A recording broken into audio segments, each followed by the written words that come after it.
Bruce Lee versus Tony Jaa. Who wins in a street fight? Who would win in a fight between Bruce Lee and Tony Jaa?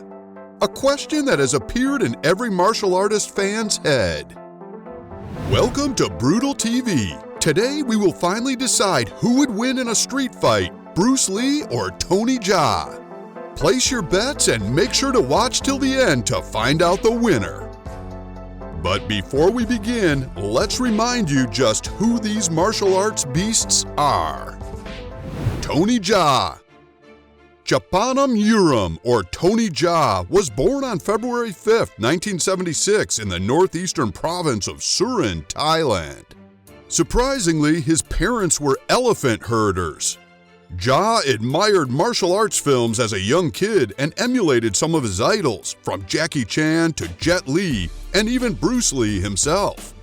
Jaa learned martial arts at the local temple school and after a scholarship at the Physical Education College in Khon Kaen, Thailand. He continued to learn Muay Boran, Muay Thai, Wushu, Judo, and Taekwondo. Jaa later did some stunts in a film for Markavrely. This ended up in Jaa being seen and getting work, doubling as James Remar and Robin Shaw in Mortal Kombat Annihilation. His demo reel was noticed by director Prachiak Pinkau for the film Ong Bak. The Thai warrior was made for Jaa. Later, Jaa adopted the English name Tony Jaa. In 2013, after ending his cooperation with Sahamanko Film, Jaa was contracted by Universal Studios for a role in Fast and Furious 7. Jaa then starred in several international films being filmed in 2014 and has since focused more on international audiences. Bruce Lee. It's needless to cover the whole story of Bruce Lee, right? You came here for him, already watched all of his movies and all of our videos about him. Bruce Lee is still the greatest icon of martial arts cinema and a significant figure of modern trending media. Without Bruce Lee and his films in the early 1970s, it's doubtful whether or not the martial arts film genre would have ever drilled and influenced mainstream North America and European cinema and crowds the way it has over the past 4 decades. The impact of East Asian martial arts cinema can be seen nowadays in so many other movie genres, including comedies, action, drama, horror, science fiction, and animation. All of them have their roots in the miracle that was Bruce Lee. So who is better? Here is a skeptical opinion from one of the Redditors.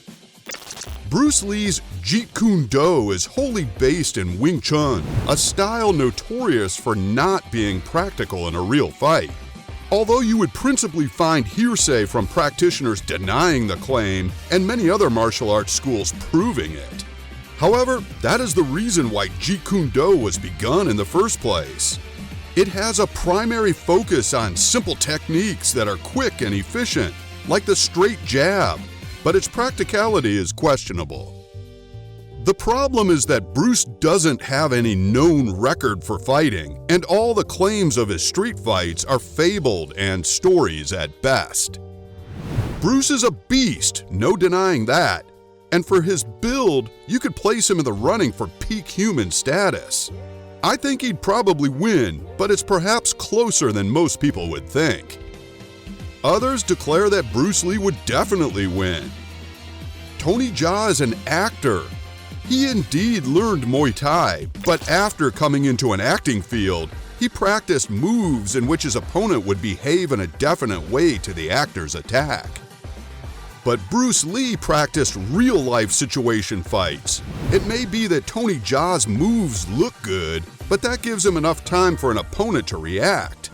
In contrast, Bruce Lee's moves are direct and straightforward, giving significantly less time for an opponent to respond.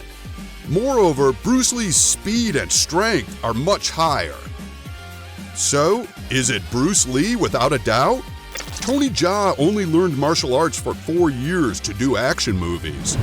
Bruce Lee not only invented a martial arts style, but trained for his entire life.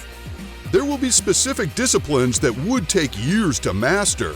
Although Jaa has done more movies since then, he has learned martial arts, whereas Bruce Lee put his life of training into films. Tony Jaa, Jackie Chan, Jet Li. Only Bruce Lee has ever expressed a bit of interest in learning to use the martial arts in the way they were intended: physical combat. Although Tony Jaa is every bit as gifted a physical performer as the other three men, there is nothing in his background to suggest he would be any better in an actual fight.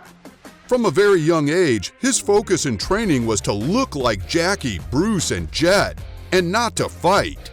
Although he cites training in Muay Thai and Taekwondo, there is no evidence that he ever fought competitively or for real. Bruce Lee was talented and dedicated, but generally overhyped to a ridiculous extent. To the trained eye, it is immediately apparent that his fighting skills suffered from a deficiency in proper formal instruction. Jeet Kune Do is basically a not completely successful effort to compensate for that inadequacy. Nevertheless, simply because he did, in fact, focus on developing practical combat abilities, in a fight, Bruce Lee would beat any of the other three individuals we mentioned. To sum up, here are Bruce Lee's stomps. They both have relatively false fighting histories.